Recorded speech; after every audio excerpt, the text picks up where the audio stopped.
over to you. Thank you.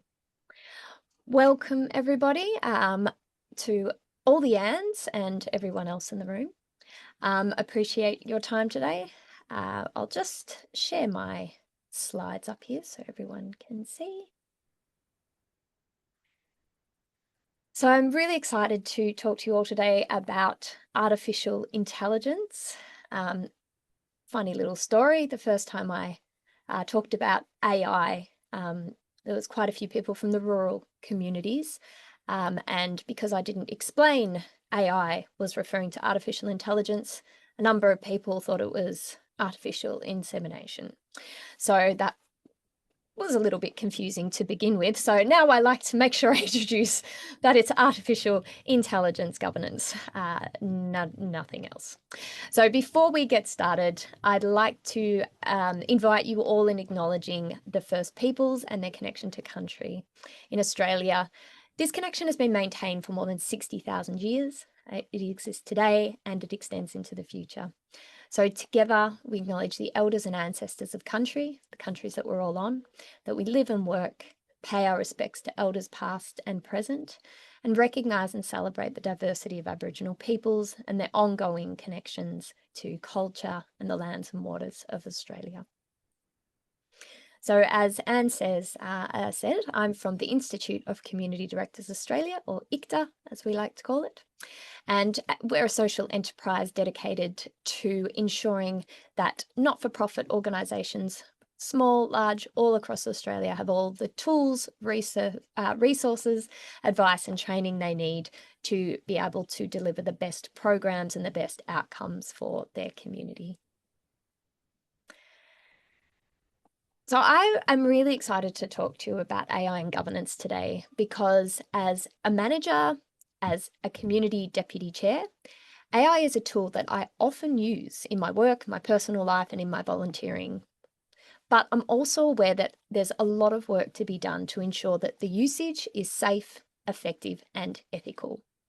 Technology changes, including generative AI, will be faster than policy and legislative changes. So it's really crucial for community leaders to be mindful of how our current policies intersect with AI and any legislative changes. And most importantly, understand where the gaps are. So today we are talking about AI governance, but before we get started, I just want to really quickly touch on what AI is. So AI is technology that involves machine learning. Enormous amounts of data are inputted and rules are taught to a program which then uses that data and rules to generate new learning based on the experiences and feedback the program gains through humans using it. This mirrors the way humans learn, both from directly acquired information and from more experiential forms of learning, such as mistakes being corrected and receiving feedback for improvement. AI uses algorithms and data to make decisions without ongoing or consistent human intervention. Generative AI, which is mostly what we'll be talking about today, is rapidly multiplying class of tools and features that create new content, such as text and images, by imitating the patterns in existing work. So the most common example is ChatGPT. Generative AI is also now embedded in existing applications such as Microsoft Office. For example, an autofill feature, which expands what you have provided, is likely to be based on generative AI. So you'll encounter generative AI even if you don't seek it out. Tools like ChatGPT and Gemini AI that generate text are also called language models. Language models predict the words that come next in a sentence. They've been trained by humans to deliver predictions in a way that sounds natural. This can be misleading because we communicate and think in language, so it's natural to feel that a computer mimicking fluency also understands what it's saying.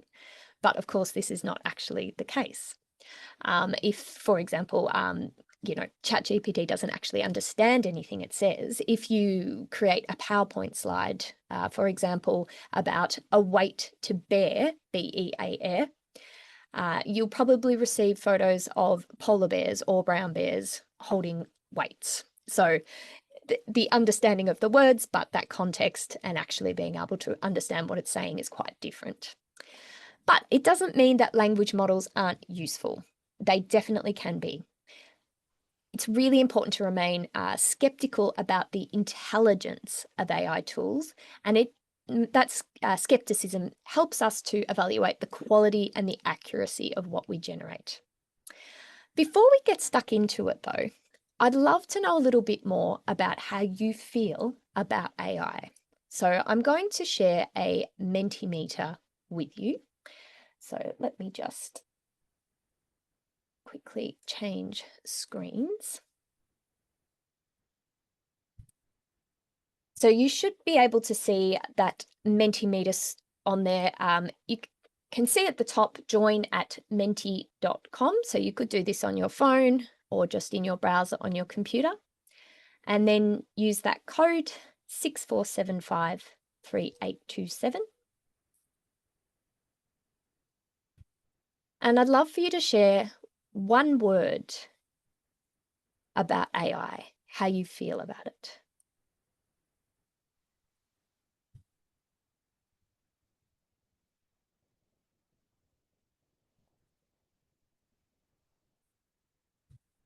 Unsure to distraction, excited, evolution, unskilled, time-saving, unprepared. Great. So you can see there we've got lots of different perspectives and different feelings about AI. What's really interesting, though, is that excited seems to be the most central and the strongest feeling that a lot of us has, which is great because let's face it, ChatGPT, generative AI, they're not going away. Technology is only going to continue to evolve. There'll be new innovations. So it's really important that we, do our best to understand what's happening, and a little bit of excitement is a great way to get involved and really understand how it can support your work. Fabulous. All right, I will swap back to my slides. So what we're going to look at today, artificial intelligence, AI, has enormous potential to benefit community organisations. There's already been a huge uptake in AI from the private sector, so it's really important for not-for-profits and community organisations to consider options that are available to them. However, like all innovations, it also brings risks. Boards are responsible for being aware of these risks and managing them in relation to their own decision-making processes and in relation to the organisation's use of AI generally. It's important to remember that AI is not intended to replace resources, it's intended to streamline processes. AI is only successful alongside humans, not in lieu of humans. I'd like to share a quote from Vatican City State's press release about its new AI guidelines, which came into effect on the 1st of January this year. The key principle is that technological innovation cannot and should never overtake or replace human beings. On the contrary, it should serve humanity and support and respect human dignity, individual rights, and freedom. The aim is to make artificial intelligence a resource that, if properly regulated, will be able to foster well-being and progress without compromising ethical and social principles. And this is a fantastic quote that really sums up the AI frameworks that exist in Australia and the frameworks that ICTA is talking about as well. So while AI might seem overwhelming to some of us, the longer we wait to understand what's out there and how to use it, and how to prevent harm, the more overwhelming it will get. Now, I must be very clear, myself nor ICTA, we're not experts in AI, but ICTA's expertise in not-for-profit governance and understanding the importance of community leaders to be active lifelong learners will help guide you and your organisations in how to approach AI in a safe, sustainable and ethical way. The opportunities for AI to increase not-for-profits' performance in areas that are traditionally resource-heavy, such as data analysis, policy developments, are just the beginning. But boards should be aware of the limitations and potential biases of AI-generated content and should always draw on human expertise and ethics when making AI-assisted decisions. And you will get sick of me saying human-assisted, human-centered. If you take nothing away from this webinar today, it's that AI is only valuable when it's used, when it's verified by humans and when it's used with humans in terms of inputting data and ensuring that the data and information that's outputted is accurate. So today we're going to go in more detail about what some of those opportunities and risks are and how we can approach them both from a solid governance perspective. I've included a little link there to a webinar that explains more about AI and how it works, if you're interested in understanding some more of that. So I'd like for you to think about how you've used AI, and maybe you haven't even realized that you've used it. So here's a little fun interactive activity. If everyone can find the, what's it called? The notifications bar where you can do little thumbs up or love hearts in the toolbar at the bottom. I'm on a different screen. It's called React. So the React button. Thank you, Sharon. So I'd like everyone to find the React button, have a little go, test it out. Remember, this is all about lifelong learning for all of us. Excellent. Wonderful. Oh, and we've got some fancy ones going on as well. Well done. All right, so I'm going to have a list of different types of AI, and I'd like you to share a reaction if you've used it. So the first one is predictive text in an email or a phone message. Yep, lots of thumbs up. It's pretty hard to avoid that. Designer tool in PowerPoint. When you've put all your words on the slide, you want to make it a little bit more interesting, you get the design to test some ideas. Great. Fingerprint or facial recognition's not a word, to unlock your mobile phone. Quite a few people. Have you used Siri, Alexa, or Google Assistant? Social media platforms, Facebook, Instagram. Yep. Lots of people there. Chatbots on a website. Often those ones that ask, have we been of assistance today? Is there anything else we can help you with? Video or audio streaming programs, so Netflix, Spotify, that recommend more shows for you to watch. Navigation tools such as Google Maps. Smartwatches that track your health data. Robot vacuums. I love my robot vacuum. It's called Vector. It's my favorite child. So we can already see that almost all of us, and I couldn't quite tell, but I suspect all of us in this room are using or have used AI, and often we're not consciously making a decision to use it or even realize we're using it. And this happens in our organizations as well. AI is here, we're using it, and we'll continue to use it. So here's a few opportunities for to use AI not-for-profits. ICTA's Pulse survey at the start of 2024 captured numerous ways that small and large not-for-profits are already using AI to enhance their work. A leader in a small not-for-profit stated, AI should be looked at by the not-for-profit sector for the obvious efficiencies it can bring. Its ability to do this and also link to other apps and applications has the opportunity to save money and hours in administration and reporting analysis work.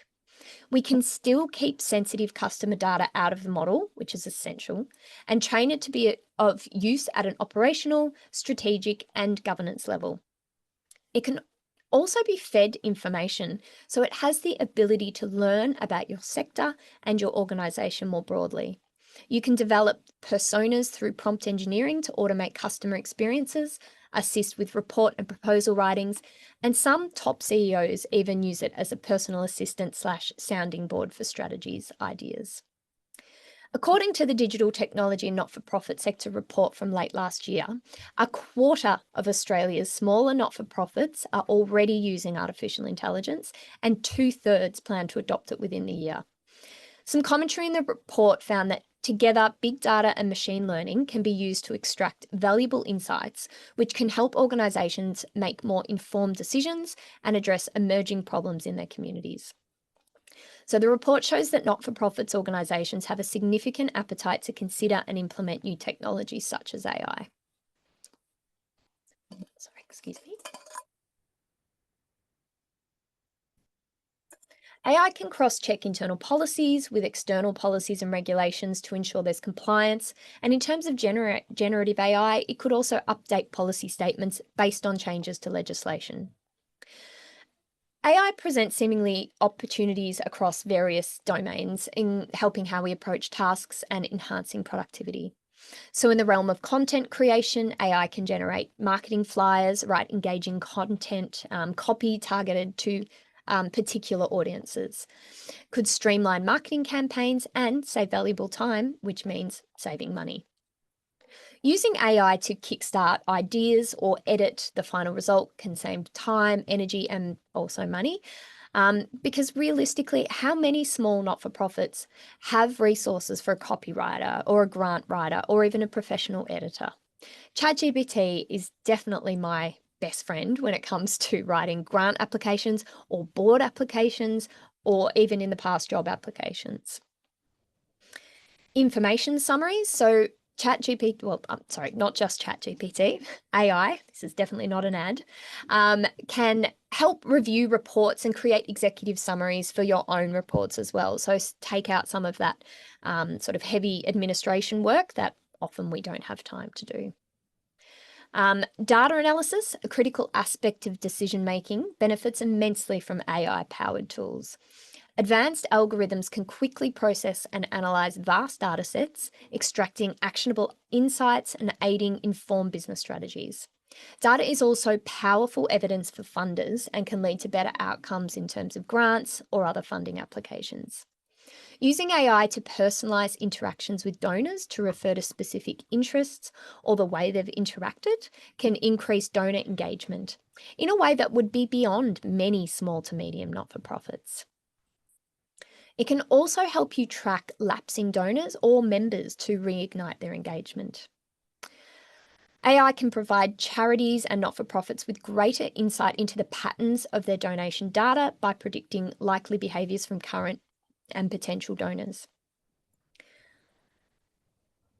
Communication with clients through AI-driven chatbots might not be possible right now for many small to medium-sized not-for-profits and social enterprises, but in the long run, and for larger organisations, chatbots can engage with clients, answer inquiries, and provide assistance 24/7, which enhances customer satisfaction and optimises resource reallocation.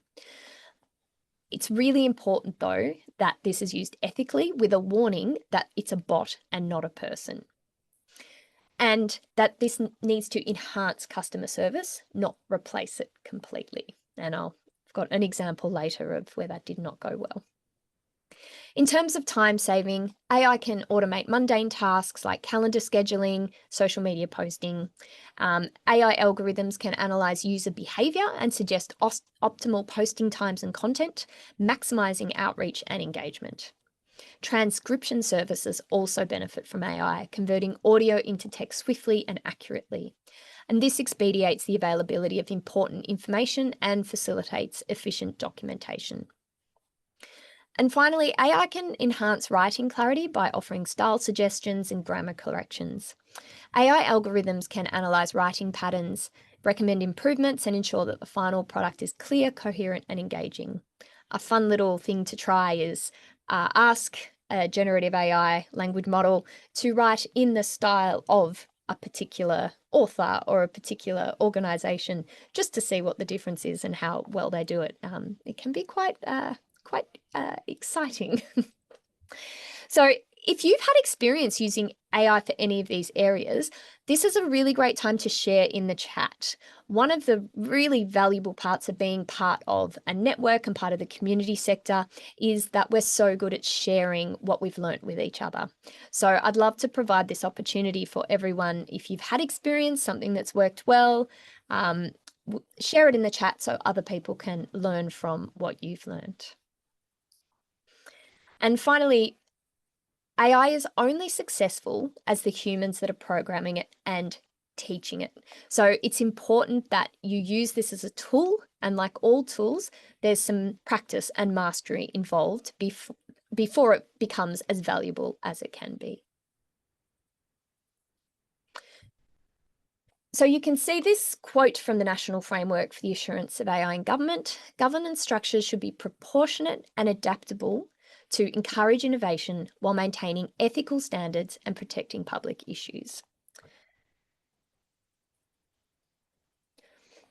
According to McKinsey & Co., the State of AI 2024, 72% of organisations surveyed had adopted some form of AI in at least one business function, and 50% are using it in two or more functions. And that has increased from less than a third in 2023. So I think this really demonstrates how quickly people are starting to use AI, but also really demonstrates that if you're not getting on board, then that gap is going to increase exponentially. Measurable benefits about deploying generative AI are already achievable, says technology and automation experts, but organisations must get serious about planning. And this warning comes as new research finds over half of Australian workers are using generative AI without proper rules or guidance. AI can only provide value if you can feed it the right information and contexts and give it the ability to take action in your organisation. We have the governance framework to guide us. Paul Joseph from the National IT Partner at RSM Australia. We have the governance framework to guide us on how to use AI in a responsible and ethical way, and how to communicate and explain our AI decisions to our clients and stakeholders, so that transparency is essential. An article in the Stanford Social Innovation Review talks about steps not-for-profits can take to adopt AI as in the social sector. And it also talks about that a lot of not-for-profits believe that AI will solve all work problems instantly and painlessly. So this sort of goes to that point I mentioned about they're tools. They're not the solution. They're tools that will help organisations find more effective and efficient ways for some of their problems. Others have outsized fears about it wreaking havoc and supplanting staff. So some organisations are jumping in early without the necessary, planning and policies and structures in place, whereas others seem to be waiting too long and therefore are getting left behind and not taking advantage of some of those. ICTA's Pulse survey captured views echoed throughout the sector about concerns organisations had around using AI, and more than half of the survey respondents were personally enthusiastic about AI. Much lower, 27% believed organisations were AI enthusiasts. So you can see there that there's probably a number of individuals within your organisation that are using AI much more than the organisation has planned for. Overall, not-for-profits are slower adopters of AI than the for-profit sector. Nearly 3/4 of the respondents in our Pulse survey described their organisations as neutral, cautious, or very cautious about its use. And that sense of caution also appears to apply to the types of data that organisations are willing to allow AI systems to use. So as a result, most organisations are neutral or have little appetite for allowing AI to run chatbots on their website, generate predictive answers, or read some kind of text data. This reticence about fully activating AI is reflected in the high level of awareness of AI risks, which is great. So again, I'd like to briefly refer to the Vatican City State's press release about their AI guidelines and the specific risks they identified.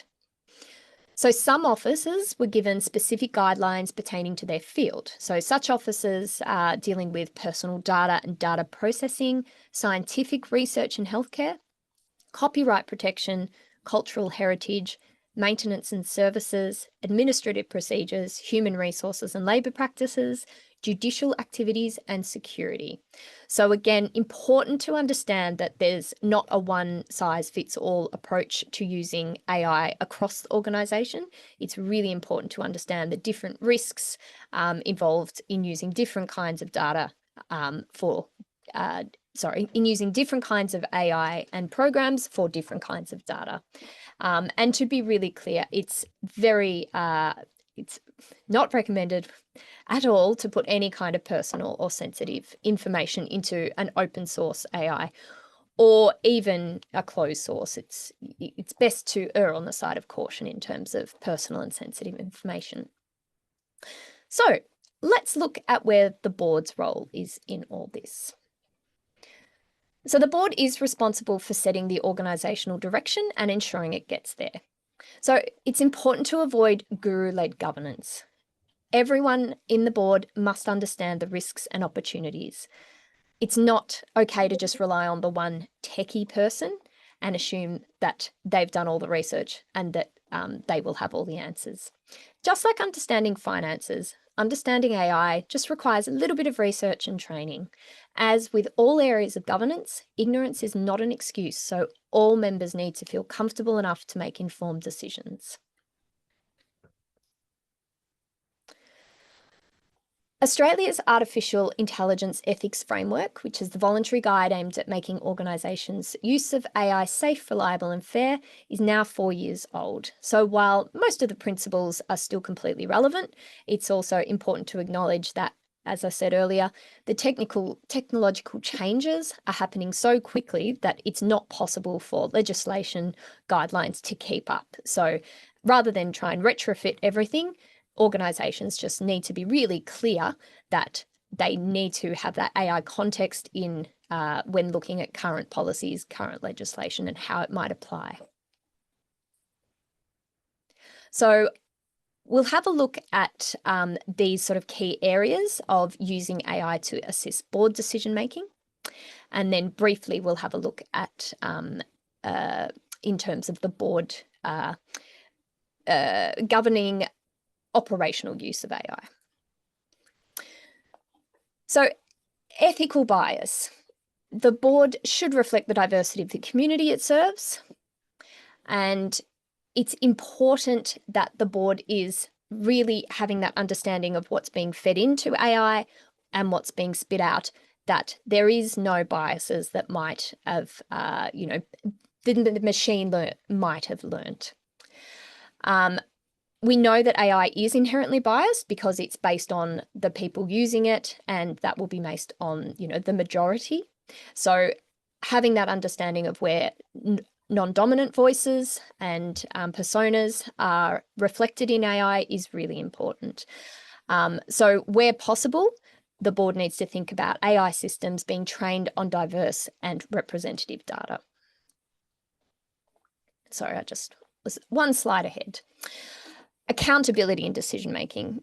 The community board should uphold high standards of ethical behaviour in executing its fiduciary duty, and it must also avoid conflicts of interest and prioritise the best interests of the community over personal or special interests.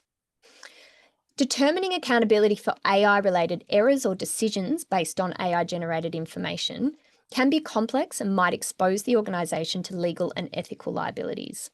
So boards need to establish clear lines of responsibility and understand the legal implications of AI deployment. It means consistently asking the questions, how could this be harmful? Is this helping the way we intended? And how do we know?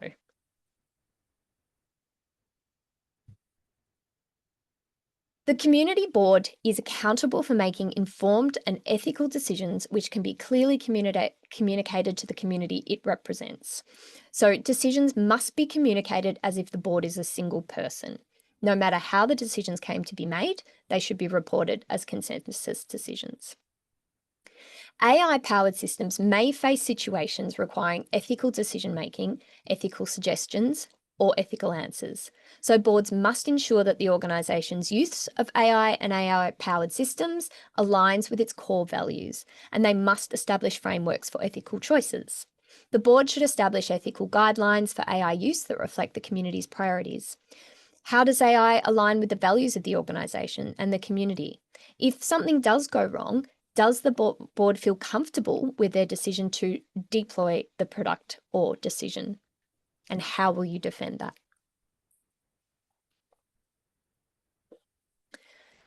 A community board should develop and follow a clear strategic plan that outlines the board vision, mission, goals, and action plans. The board should regularly review and update this plan based on changing community needs. AI initiatives and the way staff use AI products must align with the company's or the organisation's overall strategic goals and long-term vision.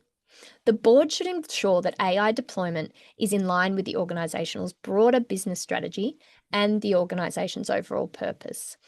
Is its use reflected in the organisation's strategy? Where and how? How are you communicating this with stakeholders and members? The board should provide ongoing training and development opportunities for board members to enhance governance skills, knowledge of local issues, and understanding of best practice. Many board members might not fully understand AI and its implications. Does your board have access to experts who can provide guidance on AI-related matters? Lack of awareness is not an excuse for poor decision-making by a board. The board should promote educational initiatives for board and community members to raise awareness about AI, its benefits, and potential challenges. How will the board acquire the necessary knowledge and skills to effectively govern AI initiatives? How will they ensure staff and volunteers are using it appropriately? A culture that values innovation and cultivates psychological safety will help ensure that its people feel okay about exploring new technology with agreed upon scope.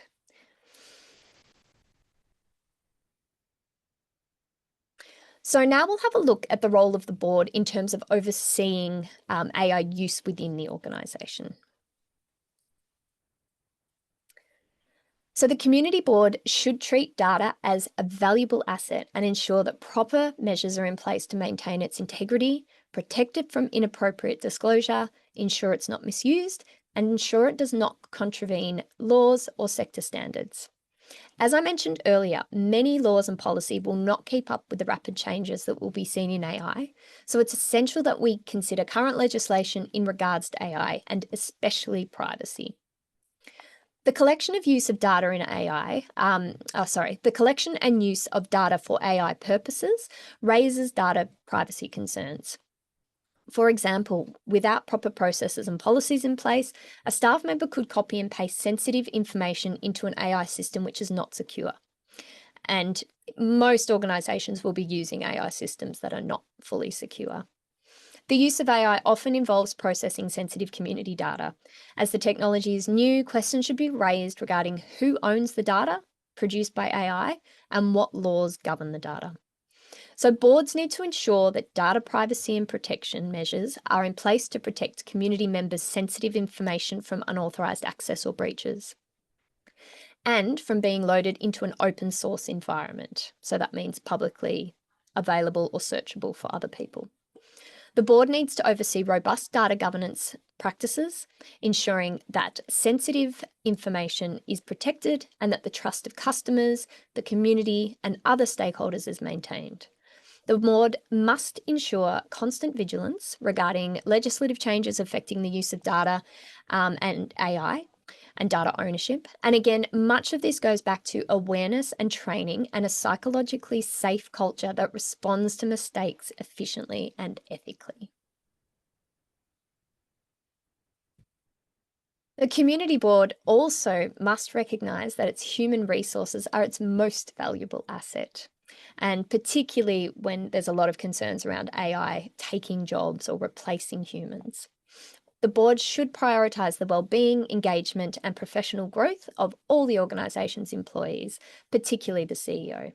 The board should ensure that the management team that implements policies, promote employee satisfaction, diversity, equity, and inclusion. The integration of AI could affect the workforce by altering job roles and requirements. Over-reliance on AI-generated responses might lead to a diminished role for human expertise and judgment. And an example of this is a suicide prevention not-for-profit in the US decided to replace all its phone operators with an AI bot to save money.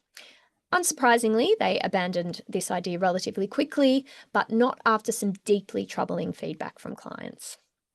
So the board should oversee workforce transition strategies, including reskilling and upskilling initiatives to align with the organisation's future needs. Decisions that are solely based on AI-generated content can miss nuances that human insight provides. So the board should document its expectations that decision using AI-generated content must be overseen by a human who is accountable for them.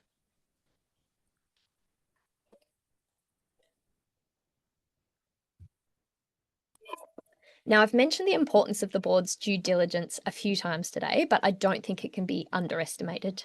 The board has a duty to exercise due diligence in acquiring the necessary knowledge and information to make informed decisions. Board members should actively seek to understand the organisation's operations, sector trends, risks, and opportunities before making strategic choices. Reliance on AI-generated solutions, free AI tools, and AI decisions without appropriate human oversight can have unintended consequences. So boards must ensure that when AI is used to aid decision-making, it's only an aid or a tool, with humans retaining the final authority and responsibility. When publicly available AI tools are used, ensure that human consultation, human monitoring, and human oversight are also in play. The board should establish mechanisms to measure the organisation's impact as it relates to the organisation's mission and values. Regular assessments can help identify areas for improvement, ensure accountability, and steer the organisation towards sustained success. AI systems may evolve over time, leading to changes in the way they behave and the impact they have, and as a result, in the behaviour and choices of board members, staff, and volunteers. So boards must implement mechanisms for continuous monitoring and assessment of AI systems and the use of public AI systems to ensure they remain aligned with the board's and the organisation's goals. Policies and procedures need regular reviewing, and systems should be in place to ensure people aren't becoming complacent. And finally, sustainability and risk management. So to mitigate risk, community boards should establish clear guidelines for the use of AI systems, ensuring human oversight, fact-checking procedures, transparency in decision-making processes, and ethical considerations. Anything you type into the internet or host on your website is fodder for generative AI, unless you put protections in place. So it's important to be aware of the tools that you can use to protect your organisation. Explore simple ways to protect your documents, like using codes or marks. Think of it as putting a lock on your thoughts to keep them safe. Familiarise yourself with basic legal tools like patents and copyrights, and some of those will not be completely appropriate, but even putting, say, draft or some sort of watermark is a really effective way of controlling information that you put out open source. Another risk that you expose your organisation can be is if your service users,